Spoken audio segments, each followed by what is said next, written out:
1997, and we've been friends. We've had our challenges. We've had our. What do you think to you made Judas to also betray Jesus? Because Reverend David just said familiarity. What do you think also was a factor? Thank you very much. I would say Judas was greedy. Greedy? Yeah. Wow. Can you prove it? Yeah. Yeah. Judas was greedy because Jesus has a lot of disciples with him. But because of greediness, Judas decided to betray his master to his enemies. You see, and he bargained with his enemies, and they give him just 30 pieces of silver for Judas to betray Jesus. And one thing I've realized is that Judas was also overconfident. Confidence is that Judas think for him to betray Jesus, you see, Jesus has the power to, free himself. But Judas think, whilst he was working with Jesus and all the miracles that Jesus was doing, Judas was so carnal. He didn't even believe the kind of miracles that Jesus was doing. So I think Judas said, let me betray this man and see whether he can free himself. So in other words, what you are trying to say is that Judas felt like my master is so powerful. My master is so powerful. Nothing can bring him down. Nothing can destroy him. So if even I sell him to these people, he has the power to free himself. Yes. So that is why Judas betrayed his master. Let me give an example. So like somebody saying that, oh, I'm working in this company. After all, if I'm able to siphon 200,000 from the account, they have a lot of money, it won't collapse. Yeah. I know that these people, they have everything to make it. They are just there. Let me just do what I need to do and be okay. You see, I believe strongly that, you see, anybody that you work with, you cannot work with somebody that you don't trust. Wonderful. So if you are working with somebody, you make sure you trust the person and you don't hide anything from the person, so that the person will not do anything against you. Because anytime that you cheat on somebody, that person also can betray you or can connive with your enemies and fight you. Wonderful. Wonderful. You see, let me read the scripture again. I'm reading from let me try and read from the Message Bible, which makes it easier for us to understand. It said, this isn't the neighborhood bully mocking me. In other words, this was a mocker. I could take that. This isn't a foreign devil spitting invective. I could tune that out. It's you. We grew up together. You, my best friend. These long hours of leisure as we walked arm in arm. God, a third party to our conversation. Then David begins to curse that let death cease on them. Let me also come in with this. I also realize that, yes, I agree that familiarity played a role. Greed played a role. And in the reason why greed played a very good, in trying to continue with what you said, was that when Jesus said to Judas in John chapter 12 that why this thing should be given to me, Jesus, a woman comes to pour oil on Jesus' feet, and Jesus was so happy that at least for once the offering is coming to him, for once the breakthrough is coming to him. And Judas was like, we could have used this for a better thing, give it to the poor. Like the days we say that, oh, why are you paying tithe? Yeah, Judas was like, the oil was too expensive. The oil was too expensive. So you can sell that oil to... you can use it for outreach, yeah, for crusade. So why should we pay tithe when we can give to the poor? And Jesus was like, the poor you have with you always, me you will not have with you always. And the Bible said the Bible makes us understand Judas became offended because he felt like, I have a way of doing it. Reverend David, doesn't it also strike us that one example of people who can easily betray people who don't accept blame? If they do something wrong and you try to correct them, they try to find a way or an excuse to vindicate themselves. Because Judas wanted to vindicate them. I don't need your money, so let me go and I have a way of getting money, so you don't blame me for money. Yes, it's very true, because the reason why he realized that he could even get the money was that he felt that his master has lost direction in ministry. he felt his master has lost direction in ministry. How can you, because Reverend, I'm coming. How can you, a follower, think that your boss is lost? Yes. The reason why he thought his boss was lost is that we started ministry and we're talking about the poor. Blessed are the poor in spirit. We should feed the poor. You fed the poor. Now, they have come to bring an expensive oil that we can sell to feed the poor. And they have poured it on your feet. And I'm telling you that we could have sold the oil to give the poor food. And you are telling me that, no, this one day we can't give it to the poor. But it has prepared you for your barrier. Then it means you are losing sight of your direction or your vision that God has given to you. So if you are losing it, then I need to find a way of getting out, or before I lose out. Because one thing is that when people enter into ministry with ulterior motives, also, they don't want to lose out, because he felt, hey, Jesus who said we should save mankind is now thinking of himself, not mankind. So at this stage, it looks like Judas had become, Jesus is being so selfish. He's being so selfish. But interestingly, isn't Judas more selfish? Because the Bible says that he was the thief, he was stealing the money. That comes to Pastor Victor. But he was thinking somebody else taking the money, because he wanted to steal. So he felt that somebody else taking the money was bad. So he used so he made the boss look like you have diverted from your vision and you are losing sight of what you want to do. So we need to be wise with ourselves. And one thing I realized is that Judas was the odd one out. What do you mean by he was odd? If you look at the 12 disciples, 11 came from Galilee. Judas came from another tribe. All of them brought their friends. Judas never brought his friend. So when you look at it, he was when you analyze all the disciples, he was the odd one out. So I think whoever is picking me, I want clear view on that. Whoever is picking me is not picking me well. I want this statement to go to somebody who is in the studio picking me. Yeah, that's not what even I want. Now, hear me carefully here. I always say that people who don't introduce you to others are a threat to your future. Yeah. If I've been dating and this person will never introduce you to his family, his friends, Judas never brought anybody to church. Never. You see, most of the people who don't bring anybody to church, it is most likely they have a different character at home. It is most likely they have a different character at work. It is most likely what they say to you in private is not what they depict in public. So they are very careful so that they are not so sure about your tomorrow. So they are careful. And I want to go on, because if I go on, I'll say everything. Reverend Ajimai. So now, as you have been following me as a pastor, and we are doing this because maybe you're an associate pastor, you're a senior pastor, you are following, and we always say Judas. You never name your child Judas, but you are having the spirit of Judas. And as long as Easter keeps coming, Passover keeps coming, we'll still have a Judas. We cannot take the Judas person out.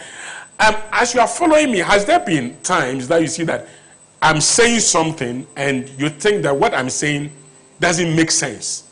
But because I'm the leader, you still will follow, because Judas didn't believe in what Jesus was saying. Yeah. And so many times that sometimes I'll have an argument with you and I realize that whatever you are saying, you are my leader. So I have to listen to you. Let's say, let me give an example. In church, I do sound in church, and sometimes I will fix the sound and you will come and you challenge me that this is not how I want it. Do it like this, do it like this. I have the power and I have every right to challenge you. But because you are my leader, even though you are wrong, I have to listen to whatever you are saying, because you are the visioneer. You are the one that God called, and you also call us to follow you. You give us part of your vision. So I have to listen to you and do whatever you want for you. You see, let me use this one as an example, and let me say this.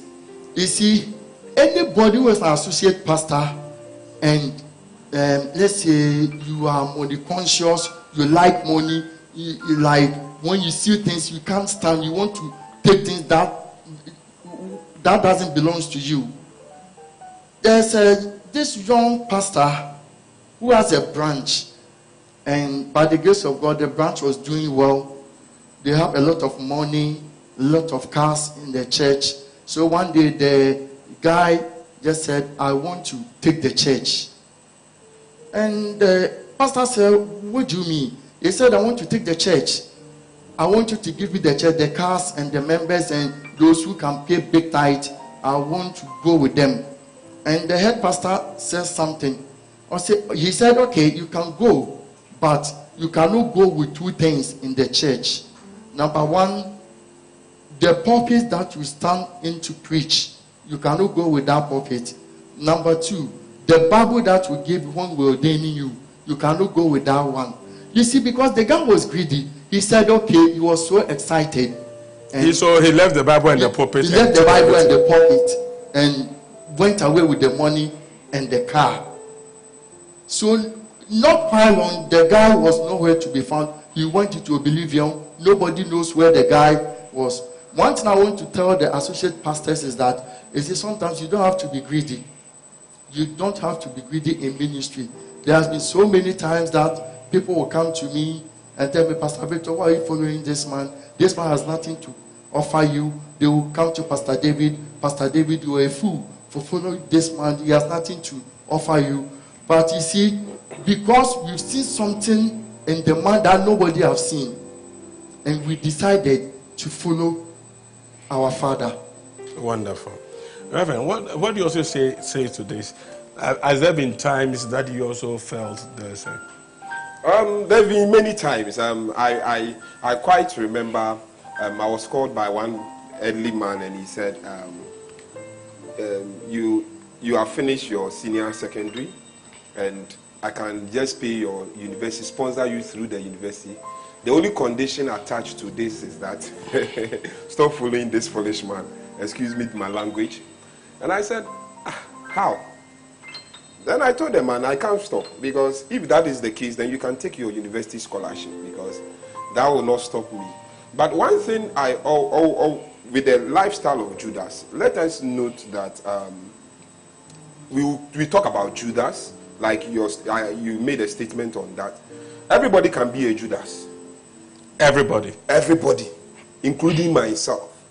I heard one bishop. Can I mention the name? I heard Bishop Dag saying they went for some pastors' meeting, and there was a pastor there who was talking about this Judas betrayal strongly. And just after some months later, this pastor came and said, the church that has been given to him, he is taking the church. And it became something. So they allowed the person to go, and they asked one of their senior pastors, that's Bishop Saki, to go and solve the issue. When they go to the church, that just within 1 week, they've changed the logos and everything in the church. He says, Bishop Saki asked the pastor, where is the lighthouse, everything? He said, today we are having a joint service. So he said the next week they had a pastors meeting, and one of the pastors came to him and said, now I am afraid, because the one who was talking a lot about this Judas, even can say he's taking a church, then me, I'm afraid for myself. Yeah. So anybody can be used. So don't see yourself as you are too great. A typical example is we traveled to Ebri one of the days, and there was a visiting member amongst us, and he started proving he was anointed. We don't dispute that fact, but he started showing the traits of a Judas. And he came to you and you said he wants to sing, and you say we should allow him to sing, and we didn't allow him to sing.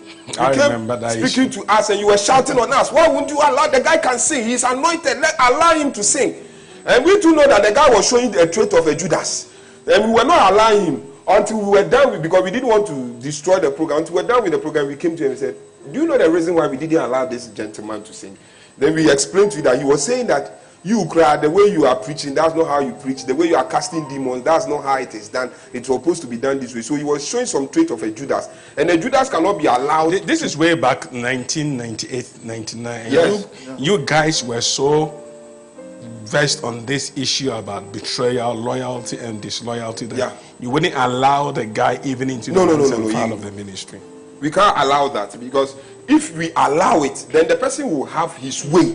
And you see, Jesus did something that I love so much. He built the people in such a way that despite there was a traitor amongst them, he couldn't win a lot of the people. His ministry could still go on when Judas even went out. And that is one thing I think all ministries must learn to build. Repeat that place again, please. Jesus built systems around him that could not allow Judas's attitude to affect the rest of the followers. He built systems, and that is what I feel every church must do, because anyone, that's why I said he was the odd one out. So when you build the systems and the person starts showing the traits of a Judas, you realize that you will become the odd one out. Because everybody will be moving according to the laid down principles, but you realize that this odd one is going off. So he has become the odd one. So you can mark the person down, and that thing cannot operate in the church. Wonderful. You want to say something? I think, Pastor David, you know, we have so many people in ministry nowadays who can betray you because of money. Definitely. Money.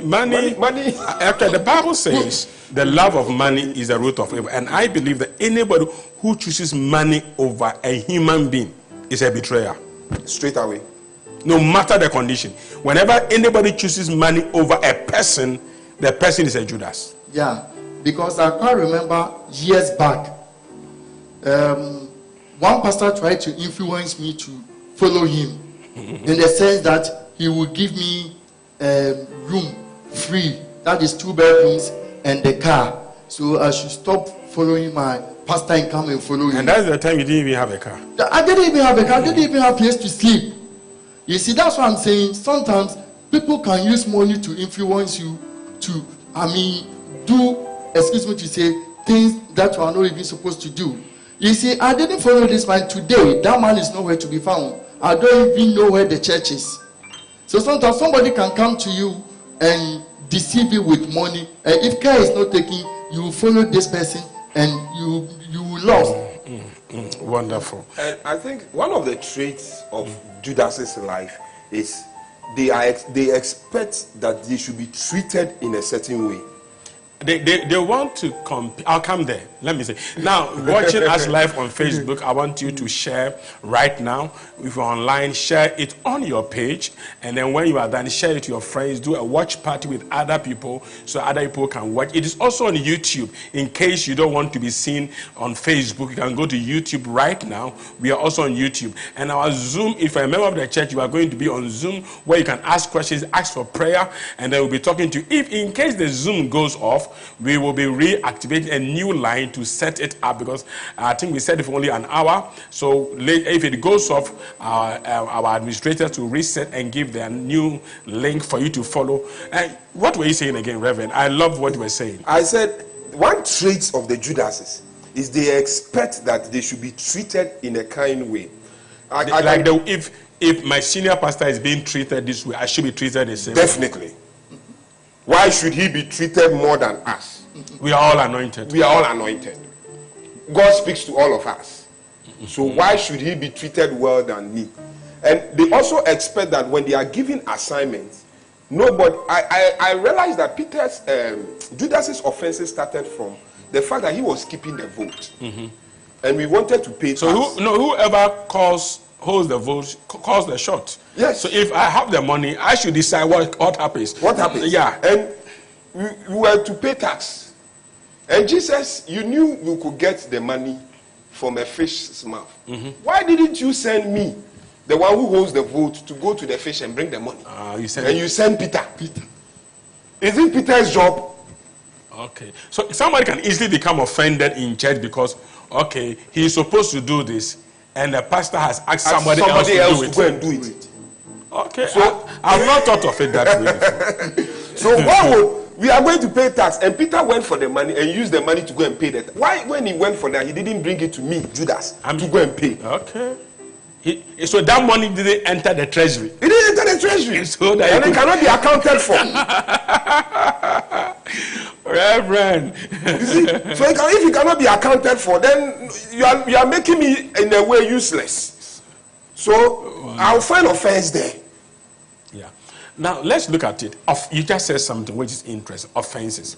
Now, the Bible talks about the fact that offenses are bound to come. Offenses will come. But I think the highlight of Judas's betrayal came when he became very, very offended.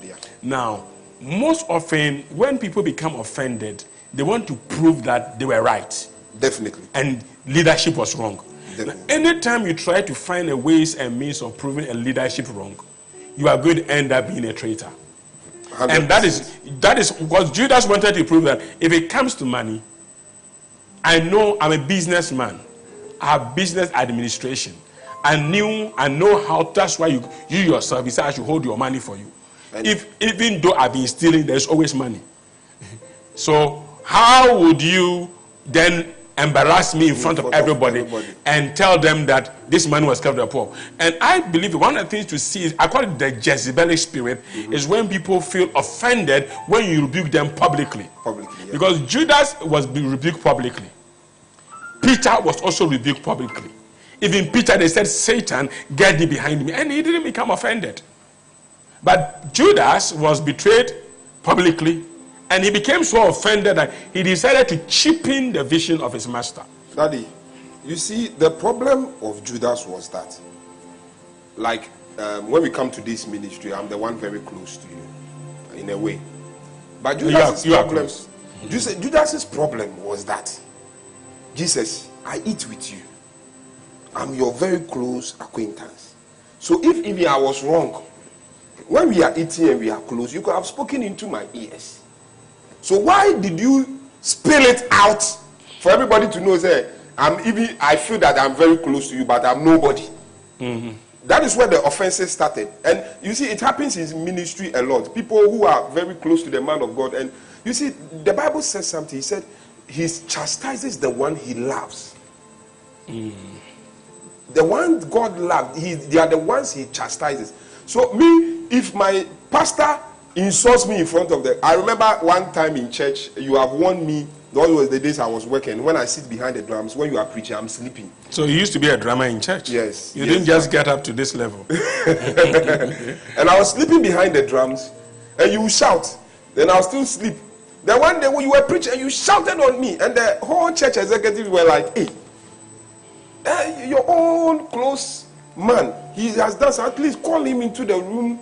And they were influencing me. They called for a meeting. This one day we must address it because pastor didn't speak well at you. Judas straight. Let's watch it well. So when they said that, I said, do you know something? He was not wrong. Apparently, he has told me several times not to sleep behind the drums. And I slept behind them. So it's my fault. It's not his fault. You can't blame him for that. And I feel, I know there have been certain times Judas had made certain mistakes. Jesus has corrected him. And Jesus will not just stand up one day and rebuke you in public like that. This is what I feel, because maybe the Bible will not write all those ones. But Judas will think Jesus is picking on me too much. So he gets offended. And there are a lot of associates who get offended and start spilling things. And the moment you open that door, the devil will enter. That was when Satan entered Judas. Wonderful. And he was going to do the worst. I believe strongly that anybody who can rebuke you in public, that means that person loves you. If you can rebuke me in public, that means you love me. In the sense that, you see, there has been so many occasions that Pastor Yalley has rebuked me in public. He will call me in front of I don't the church. think anybody has been rebuked more than the two of you in this church. Yeah. So he will call me in front of the church and you will tell me his mind. This is the situation. The work that I'm doing in church, I play a very important role in the church. But I don't take money. I don't receive any money from the church. Since I joined the church 1995 till now, the church, doesn't pay me. So one day, when we started this ministry, we have so many people that we are working with. That is the associate pastors. Those days, I was a taxi driver. I was driving a taxi one day, and some of the associates, they said I should travel with them to Eastern region, somewhere Eastern region, to go and see their family and all that. So when we went there, they started talking that, but then they were taking care of a branch. So they were trying to influence me to follow them. they said, this branch, we are going to take the branch, but we are going to name the church Bridge Ministries, but the name of the church is not Bridge Ministries. So, I want you to follow us. Stop following Reverend Yalley and follow us. I was listening to them. When we came back, I went straight to Pastor Yalley and told Daddy, this is the discussion that the people were discussing with me. They think I will betray my master and follow them. I betrayed them. I said, Daddy, this is what they were telling me. They said I should stop following you and come and follow them. You see, I was the sound engineer in the church. There was a time, everything went off. And that was the time that people went to my pastor and they said, sack him. They said, let him go. He has nothing to offer. You can't do anything. Let him go. We will do the work. And as I'm talking to you right now, those people are nowhere to be found. They said, you should sack me. They will do the work. And now, they are nowhere to be found. Why? Because of money. Money. Let's look at another character that Judas had. And that character is really hidden in the Bible. Actually, if you read Jewish historian Flavius Josephus, he will let you understand that Judas was the only politician among religious men. His motive for being a disciple of Jesus was not to follow Jesus. But when he saw the kind of miracles, the crowd that were following Jesus, he saw it as an opportunity for him to do an uprising and launch his political campaign. And so that Jesus will be king and he will take his economic business to the next level of being the finance minister, prime minister of the this thing. So when he heard Jesus saying that, I'm going to die. I'm going to heaven, my kingdom is not of this world, he said, this kingdom must be of this world. And I've seen that people always develop vision along the way in ministry. Yeah. And when they develop the vision, that is where the problem begins. Because let me tell you this, I was teaching recently in a company, and I said that the Bible said, when you are faithful, God will give you your own. I repeat it. The Bible said, he that is faithful with another man, God will give you your own. In other words, when you become faithful serving me, whether you are Reverend David, Reverend Victor, whoever you are watching me, wherever you are serving, if you are faithful, God will give you your own. But what happens when God gives you your own? Most of when God gives us our own, that's when we feel like it is time to leave.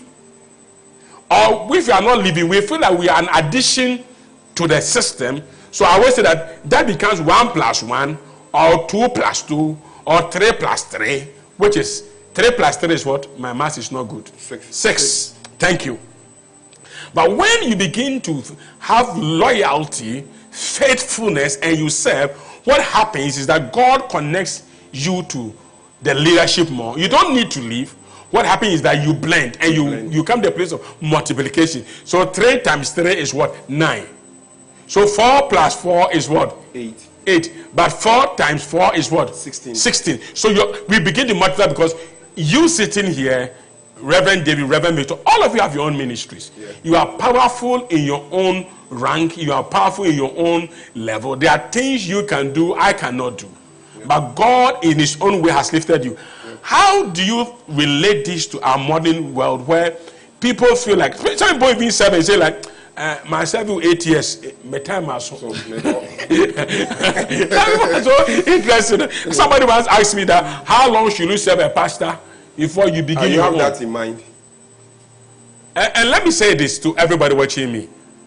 I have seen this thing, and let me use wonderful men of God to speak. My own father in the Lord, these are people I look up to. Bishop Dagod Mills, he has his own ministry. Bishop Adi has his own ministry. Bishop E.A.T. Isaac, and look at how God is multiplying them. Yes. Look at Bishop Oyadepo. Look at the way he has walked with all the men of God for a long. Look at how God is multiplying. Look at Pastor Chris and his team. Look at how God is multiplying them. They have been together for 20 to 30 years. These days, somebody says for 8-7 years, the next thing he's thinking about is that, when are you sending me off? Because they feel, me too, I can pray for the sick, me too, I can deliver. And don't you think that thing is having an effect on us as a body, Reverend? It's having a very big effect upon us. I remember years ago, a pastor was serving a pastor and he wanted some things from the pastor and he didn't get it. And he came to you and he was telling you that this is there. He said when you went to speak to his senior pastor said, "This is my well. Wait and dig your own well and drink from your own well." And that was a very big statement. I was wondering, hey, so if you are serving somebody and he has a well and you cannot drink from the well, then you have to dig your own well. But after living and building years in ministry, I understood why you must build your own well. Because each one of us have a ministry. And you can serve a man and have yours. Like the Bible says, the one who is faithful with another man will have his. Sometimes the his you are having is not that you are going to have a different ministry out of the one you are serving's ministry. God will give you your own ministry in the same ministry. I was asking myself recently, there are some people who have been a blessing to me and they have not been a blessing to you. Pastor, that is my own well. And they feel they've received some blessings from me. Maybe they hear the word, you are the general overseer, but the blessing that they have received, maybe by a little counsel, by the ministry God has given me, has raised them to that level.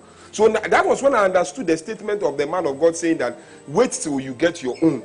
So in serving, you get your own. Yeah. You can't be faithful and God will not give you your own. Your own you will receive, your portion. Definitely. So that is and it's surprising enough. The reason why our ministry is expanding and our ministry is doing wondrous things is that God has given us our various ministries. And that doesn't mean we are living. But our ministries is found in the great vision. In other words, what we're trying to say, you will always discover yourself in another man's vision. In another man's vision. In helping another man, you find your own. You discover who you are. Thank you. So if you look at our business development pastor who was with us yesterday, he was into this accounting. He wanted to be a chartered accountant. And you told him that no, he should move into this and then enter into ministry and help ministry. And out of that, he has developed the business aspect of ministry. And in the same ministry, Reverend Victor sitting with me here has developed his musical aspect. I remember when he started doing sound for us, he was just a repairer. A repairer. Now he's so professional. A lot of the churches in town, he does their sound. Yeah. And he charges them. Yeah. And it's his ministry. So it shocked me when the young men of these days are so you see, that is when I see that it is greed. And they want to be like their bosses because they see their bosses being blessed with cars. They see their bosses being receiving big, huge tithes. But ask yourself, what ministry have God called you to? And if you find that ministry, is that same ministry that will let you have what your boss is having, not from what your boss have.